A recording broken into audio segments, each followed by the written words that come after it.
Welcome to Type Tune Tint. I'm Tom Kranz. It was 2 a.m. and I knew then what the DJ was gonna play. That classic disco tune electrified the room, but my last chance was slipping away. You were headed for the door. I couldn't wait a minute more. My heart stopped when you pulled me to the floor. Do you remember our first dance when Donna sang Last Dance? A song about romance on the dance floor, sung by Collaborati and written by today's guest, a multi-talented writer, producer, and singer. Sudi Karatosh, nicknamed Rick, moved from Long Island to California to pursue his dream of becoming an actor. 20 years later, he is a prolific writer, authored many songs, written and produced a movie, has multiple scripts seeking daylight, and written 2 books we'll talk about today. One titled How Catering Sucked the Life Right Out of Me. And yes, he still works in the catering industry. And play our favorite song. So many good times we've had. Your kisses still drive me mad. And I am joined now by Rick Karatosh from his palatial estate in, Van Nuys, California, correct? Yeah, Van Nuys, California, which I guess it is an estate compared to the small New York City apartment I had years ago. So you're in Van Nuys, I'm in New Jersey, so we're separated by 3,000 miles, but we are united in the quest to write and to write from the heart. We're here today to talk about a number of things, but the first thing we just heard was a song that Rick co-wrote called When Donna Sang Last Dance. Sounds like it's about, I guess, a romantic encounter on a dance floor someplace. Yeah, it's about a couple whose first dance was to Donna's song Last Dance, and they're still together all these years later. And I co-wrote that with David Sanchez. And it was sung by Collaborati. I got you. So you didn't sing that one, but no, I wish I could sing like that. You sent me several other songs, one of which we're going to hear during the break, in which you do sing.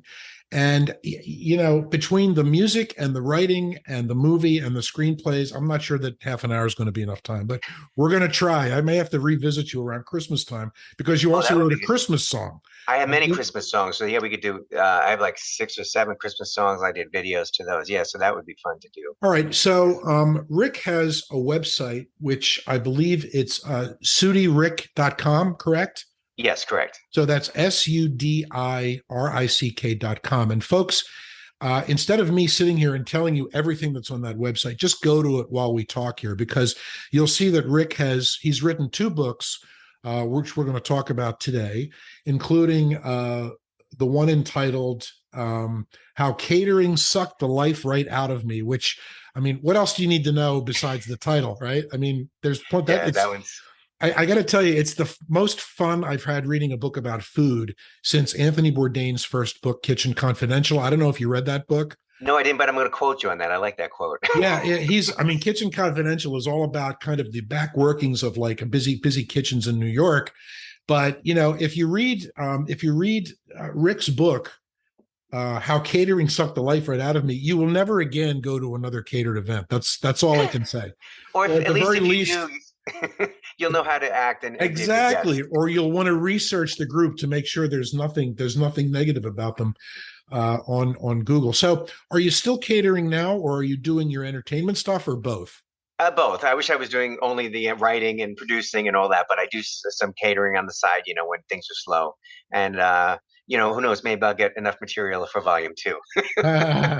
Well, you have plenty in volume 1. All right. So Rick is, as I said, we're going to talk about that book and another book he wrote called Rainbow Relatives, which is a kind of a how-to book on talking to, well, I guess ostensibly talking to kids about the gay uncle or the lesbian aunt that you have. But I'm guessing it's probably really more useful for adults, because I'm guessing that a lot of the, questions and resistance and actually stupidity probably comes from adults and not children. Just to well, exactly. That's kind of the irony. It's that kids have the kids are fine with it. These adults that have issues. So it's a book on it could be parents talking to their kids about different subjects. There's subject. Some kids have too two dads and two moms now. Some kids, turns out one of their parents is gay, they get divorced. There's a chapter on transgender. So it's just different topics. There's a whole chapter on religion. I call that chapter Pray the Gay Bashers Away. It's done with a sense of humor, the whole book. But yeah, the kids usually don't have the issues a lot of times adults do. So Gotcha. We'll talk more about that a little bit later. So in addition to those two books, you've written a boatload of songs. You've written them and sung many of them. As I said, we're going to hear one when I break for my own self-serving commercial. You've also produced and written a movie called Walk a Mile in My Pradas. And that movie is still out there and available, correct? It is, yeah. It's been out for about 10 years, but it's and I co-wrote that with Tom Archdeacon, and we have Tom Arnold in it, and Dee Wallace, and Mike Starr, and Bruce Valanche, and it's on Amazon Prime, Tubi, Roku. It's YouTube Premium, so it's in many places. So no excuse not to see it. Exactly. And just give us really briefly, what's the premise of the movie? Well, really quickly, it's Freaky Friday with a gay straight twist.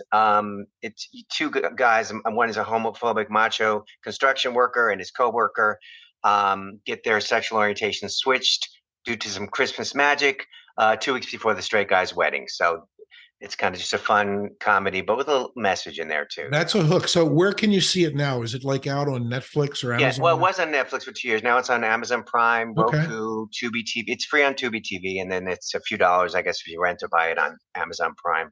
And I have a million questions I'm trying to ask at once. Okay, so you started life in Syosset, New York, correct? Yes. Mm-hmm. Doing what? Actually, I started life in upstate New York. I was born in upstate New York, but never lived there. Then I lived in the Bronx for 4 years. Then I was in Long Island.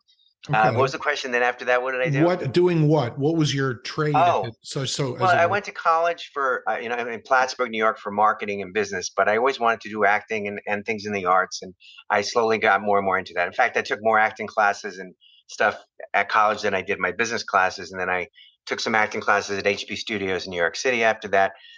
So I slowly started getting more acting. And then I moved out to California like 20 years ago. And that's when I really started writing a lot more because that's really what I think I'm best at and love doing. So, yeah.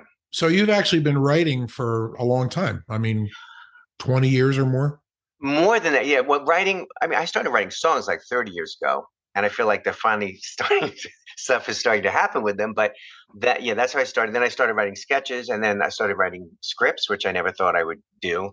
And then I had the ideas for those two books, and I have so many ideas. It's just I've too many ideas and not enough time to put them all down. But so I try to pick the ones that are strongest or whatever. So for the books, one of the things I try to cover in this podcast is kind of if you will, the source of creativity and inspiration. So you decided to write about two subjects that you know very well, obviously. And that's kind of like writing 101, right? You pick things that you know about, especially for a first and second book. Were these your first two books, or did you write other books before these? These are my first two. Yeah, I'd written like 12 scripts, most of them sitting here gathering dust. But I just had the idea for the Rainbow Relatives book when a conversation with my sister. We were talking about her kids, who are my nieces and nephews, and they were very young at the time. And I brought up the subject, do they know about my orientation? And she was like, I think so. I'm not sure. I don't know how to approach that. I wish there was a book on that. And I thought, I don't think there's very many books on that. And I started writing it that night. Totally different title, but and I just got stories from different people. Again, people who had two moms and two dads, or people that I even got a few celebrities, Bruce Valanche and Del Shores, who did a movie called Sordid Lives, which is one of my favorite movies, and Shelley Wright, the country singer that came out. So that was kind of a fun chapter just to get celebrities' views on that. But most of it is just stories and advice from families and so it's done with a sense of humor, like I said. So it's not like a boring book on, and at the age of 5, you tell a kid this, and at the age of 6, no, it's gotcha. Gotcha. Yeah. All right. So the catering thing, in going, as I said, I told you in the interest of transparency, I didn't read every word of the book because I just didn't physically have the time to do it. But I read lots of salient chapters. You have absolutely no problem naming names and naming places, which. Well, I don't use real names. If I'm talking bad about someone, I actually praise quite a few people in it because they were good caterers and good clients. And so I talk kindly about them, and I use their real names. But Okay. anyone that I bash, Okay. book or any caterer, it's not Good them. thinking. That's a good Yes. strategy. Yeah. Yeah. I Okay, mean, they don't so they deserve to be named, but I didn't. yeah, I got you. So it reminded me of, I mean, I don't have personally a ton of catering stories, but in my youth, I worked at a resort in New England. And one of the things that we always did was there was a cocktail party every Tuesday before dinner in the patio. And the owner made a big deal of making the daiquiris. He made frozen daiquiris in a blender, and the blender was there, and everybody, watched him blend the daiquiris. Well, what they didn't see was before they all showed up, he got the bottles of rum. He emptied half the bottles out into other empty bottles and then filled them up with water. So he was using watered down rum to make these daiquiris that people raved about. And that's just one example. I mean, I do remember, serving these drinks and handing things, passing hors d'oeuvres, as it were. Yeah. And it's amazing. You see the absolute best and the absolute worst in people when you're serving food. Right. It's like driving. People are at the worst when they're driving and when they're not driving. That's gonna be my next book, Idiots on the Road. But that's no, I don't know. We could all write a book about that. I'm half kidding about that one. But you spend a number of pages talking about some of these celebrity events that you went to, which is really fascinating to me. I mean, that's Jesus. You could do just a book on that. And oh yeah, why don't you tell me about a couple of those folks, just a couple of your favorites or worse, and name the names or don't, however you want. Yeah, well, I mean, some of my favorite events are the ones I got to see celebrities, let's say, perform. Like one of my best catering experiences was I was setting up tables. We were setting up the room, and in the back, the bands were, warming up, rehearsing for later that night to perform. And this woman starts singing, "Let's Get Physical, Physical," and I'm like, wow, she sounds a lot like Olivia Newton-John. I turn around, and there's Olivia Newton-John in jeans and a t-shirt, and they're doing rehearsing. So that she's one of my favorite singers since I was a kid, and she just passed away last month, which I was in mourning. I mean, no celebrity death hit me as hard as that one. No, I don't think any one. But anyway, so that was really cool. So we get to see a lot of free guys. Saw Kenny Loggins perform for an hour, another event, and so those are kind of fun. People come up to your buffet. Kevin Bacon had come up to my buffet. He was very nice. Donna Summer and no, not us. So sorry, Diana Ross. I don't know why I mixed them up. Oh, because I wrote the Donna Summer song. That's why I mixed them up.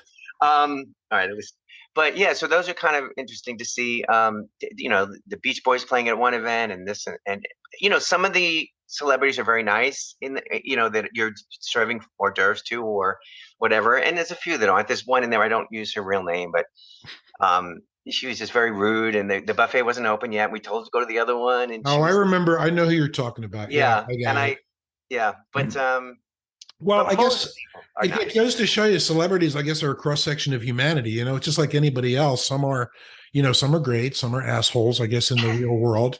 And I guess an event can be like the real world. I found it interesting that, and it never occurred to me, that one of the rules of the game when you're on your side of the counter at a buffet line or wherever is that we don't go taking pictures. We don't go asking for like autographs, and we don't go passing around scripts, which I thought, wow, what a golden opportunity. But I guess that would be kind of gauche, huh? Yeah, you really can, because whoever's there, the celebrity, they're there to have a good time, mingle with their friends, or promote whatever they're doing. They don't need, the bartender or the caterer, coming up to them. It's not professional. It's not whatever. If you're if you're lucky enough to strike up a nice conversation, and later on it leads to something great. But yeah, you have to. I wish I could. I was behind a buffet once when Kevin Bacon came up to it, and there was no one else around, and he was chatting with me for a minute or two. But it's not like I would have a script or whatever. And you can't do that as much as you'd like to. But you'd also rather present it when you're not in a black bistro. Yeah. Well, you seem to be doing just fine without handing scripts out at these events that you're catering. So, it's working for you, however you're doing it. So tell me and tell our listeners, when they go to a catered event, what do they need to look for? Like, okay, so like there they are. There's people in their little tuxedos or whatever the uniform. I love the uniform, the little uniform. Oh, it used to be tuxedos. Now it's more just black dress shirt, black pants. Right. Like on the cover of your book, you have all black on there. I call it the Johnny Cash look. It's all black. Yeah. So what should people look for, or what should they beware of, or better yet, if they want to be kind to their catering staff, what should they do? Well, it's funny, especially if it's a big event. It's when they ask for all these special things, as if they're like just at a small table and you're serving just their table or something. Oh, could they get me this hors d'oeuvre? And you can try. You can go back there and try and see if that hors d'oeuvre is ready, and try to find them at the 500 people. But a lot of times they'll move. So don't. If you do ask for something special, don't then go move somewhere else where we can't find you. Um, and I'm guessing maybe just be nice, right? Be Yeah, polite. yeah, also if you're going through a buffet and there's 30 people in line behind you, don't spend 20 minutes trying to decide what you want out of the, just take it and go, take it and go. Otherwise, you're holding the line up. A lot of people are. You know Yeah, what I do? If there's a buffet, I scout the buffet first. I don't get in there you go. line. I look, and then I know I want that, that, and that, and I get the hell out of there. Because Okay. I have this 50-50. You say in your book that you actually like buffets, you like, I guess, working them, you like going to them. I'm going to play one of Rick's songs that he wrote and that he sang, and that's coming up right now, and it's called What You Don't Remember. And Rick, tell us quickly what this song is about and why you wrote it.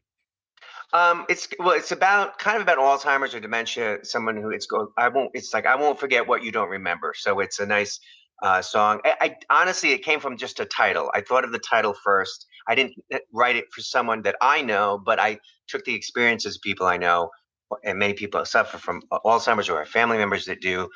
So I took it from that perspective. It comes to the point of view of someone singing about their mom. So, but this wasn't about my mother. But we did a nice video. I did a nice video with Bunny Levine, and Larry Weissman directed it to go along with it. And so yeah, I just took the title and wrote around that. And some of the proceeds from like iTunes and any streaming sites, I'm going to send to AFA, which is American Alzheimer's Foundation of America. So I think that's a great cause. We're going to play that song for you right now, and this is you singing, right? yes, and thank God for studios, because they can make it sound a little bit better. You sound great. What are you talking about? You got a terrific voice. So right now we're going to hear Rick sing the song he wrote called What You Don't Remember.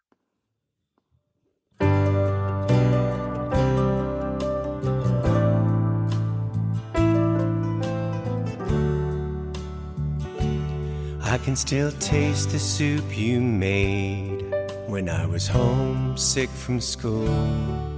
I recall the day you taught me to swim in our next door neighbor's pool. I saw you stand and applaud when I was in my cap and gown.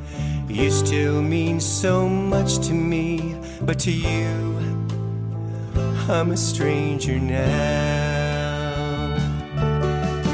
I won't forget what you don't remember, each precious moment we spent together. You've been robbed of your memories and slipped further away from me, but my love for you will last forever. I won't forget what you don't remember.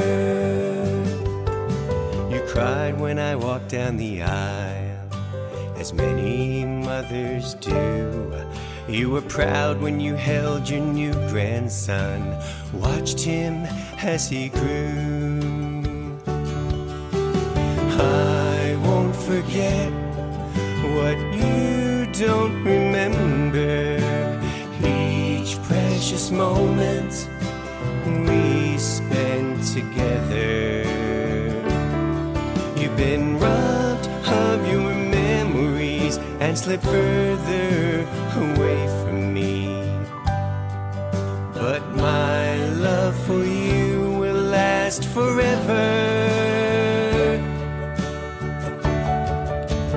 I won't forget what you don't remember. The light once in your eyes replaced with a blank stare, but in my mind are all the good times we shared. I won't forget what you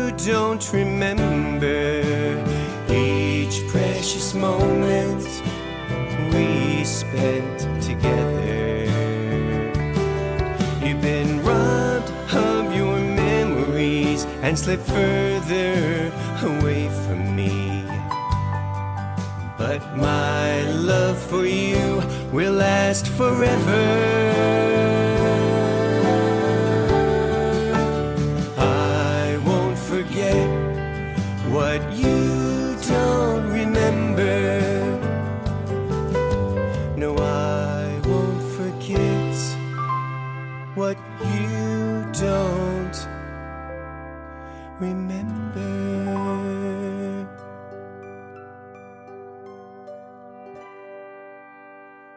More with Rick Karatosh in just a moment. The Earth is dying a slow death. The 5,000 people living on the moon are in trouble. Their paradise has become a cautionary tale of human weakness. We need a hero. Enter Rick Mack and the Planetary Commission to save the Earth, the Moon, and themselves.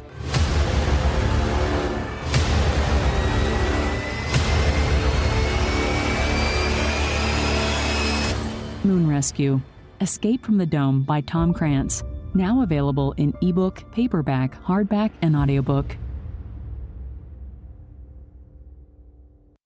We're back with Rick Karatosh, and Rick is, in case you joined us late, which I hope you didn't, Rick is a singer, songwriter, author, actor, producer. He's got a movie called Walk a Mile in My Pradas. He's got a number of songs available on iTunes, Spotify. He's got 2 books out. We spoke on the first half of our episode here about how catering sucked the life right out of me. Funny book, really well written, and I recommend it to anybody, whether or not you've ever been to everybody's been to a catered affair. What am I talking about? Or whether you've actually ever served at one. It's a great book.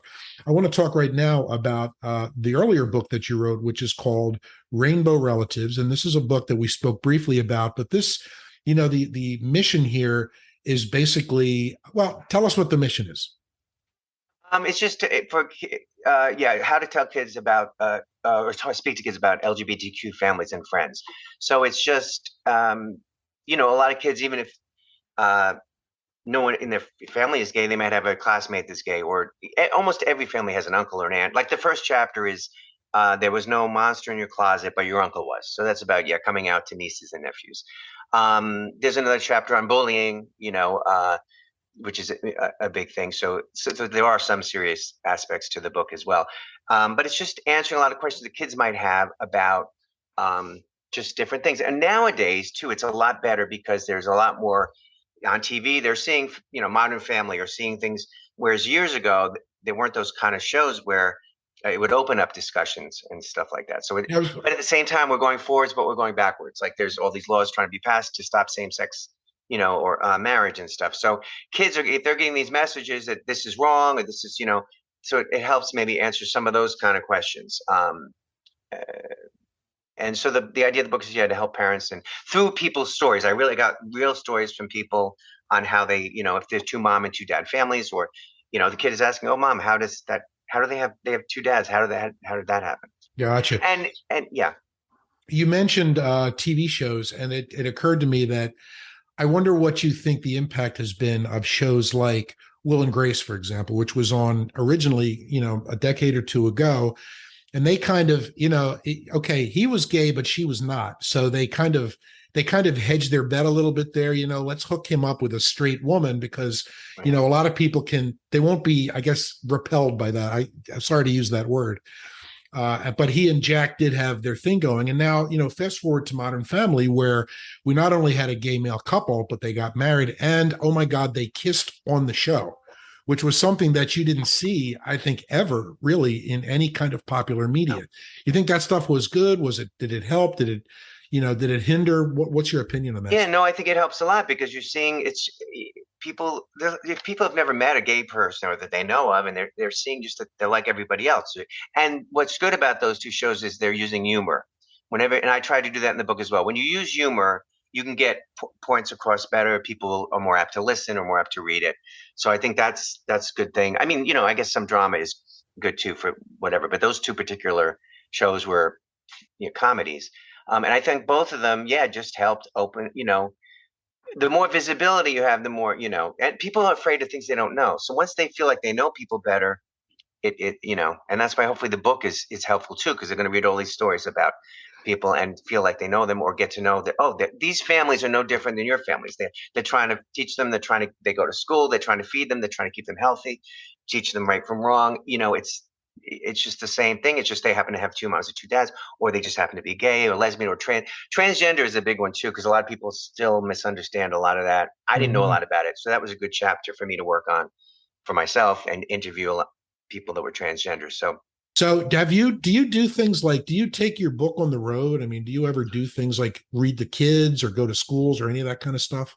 Well, it's interesting. When I was researching for the book, I went to Santa Monica College, and with someone who spoke to kids about religion and being gay, like how that, people, that was a subject. So that was interesting for me to go to that and see the questions that the kids asked, which I was so surprised at how far we've come from when I was in high school, just their knowledge and their acceptance and all that stuff. So that is part of that is in the book.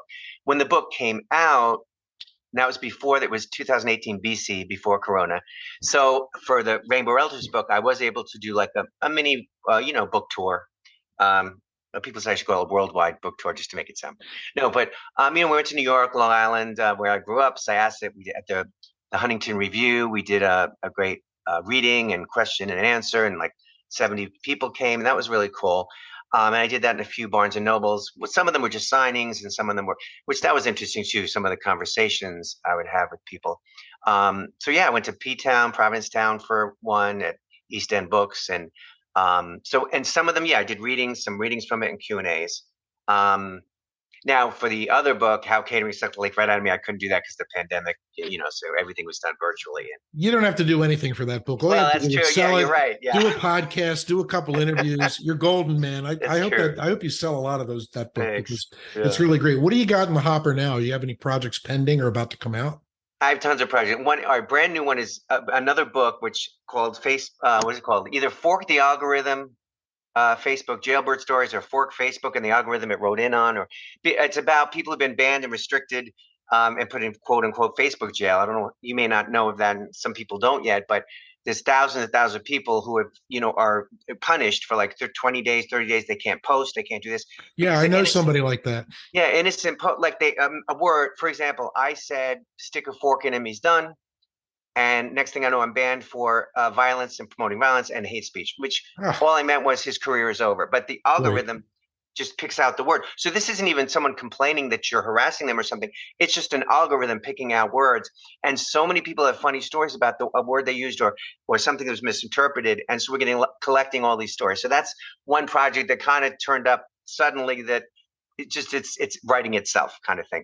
I bet. And then I have a script, Charlie's Dream, that is a family inspirational film, which I'm trying to shoot in Nashville with Jolie Fisher directing it. And we're trying to attach talent and get funding and all that. But that's a nice family film with some, what do you call it? Faith-based elements, but it's not really a faith-based film per se. Yeah. I got you. Well, you got a lot going on. I guess you're not bored. I make a joke. I have so much on my plate that a Coney Island hot dog eating champion would have trouble finishing it. I think I said that right. I came up with that a few months ago, but I got to polish it. I love that. You have a Christmas song called All I Want for Christmas Is Some Sleep. So We're not going to play that today, but I'm going to get you back here during Christmas just so I have an excuse to play that song, and also to find out what else, how things have been doing, how your book sales have been doing, because I love having this conversation with you. I think you're a really amazingly unique person, just your background and where you've come from and all the different stuff you've done. It's like, it's cool. I mean, as I said, I could do another half hour here, but Yeah, I'm guessing I'm the first Sudi you've had on the show. You're the first Sudi I've had. You're the first Turkish American person I've had. Oh, okay. Oh, that's another script I wrote, my big gay Turkish Armenian wedding fiasco. But I don't know what's going to happen with that one. That's one of the ones gathering dust up there on my show. I love it. Well, folks, I've been talking to Sudi Karatash, who also goes by Rick Karatash, and I want you to go to his website, which is SudiRick.com, SudiRick.com. There you'll find all the information on the books we've talked about today. How Catering Sucked the Life Right Out of Me. I have to grin every time I even say the title. and Rainbow Relatives. We talk about gay rights. We talked about talking to your kids about LGBTQ. We talked about catering, talked about music. I really don't know what's left. The only thing we didn't talk about is the former president, and we're not going to talk about him because we're both in a Okay, I good just mood ate right breakfast. now. Exactly. Rick, thank you so much, and we'll be chatting again. I really appreciate your time. Thank you. Thank you so much. I enjoyed it. Thanks for You having bet. me.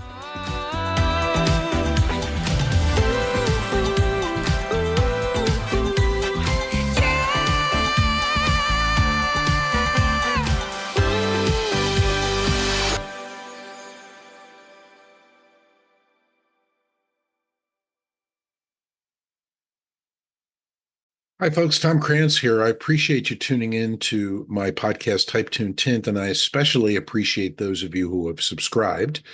I started this subscriber thing in July of 2024, really just as a way of recouping a little bit of the costs of doing this podcast. There's website hosting, and there's WordPress additions, and occasionally I buy a book so that I can actually know what I'm talking about when I interview an author.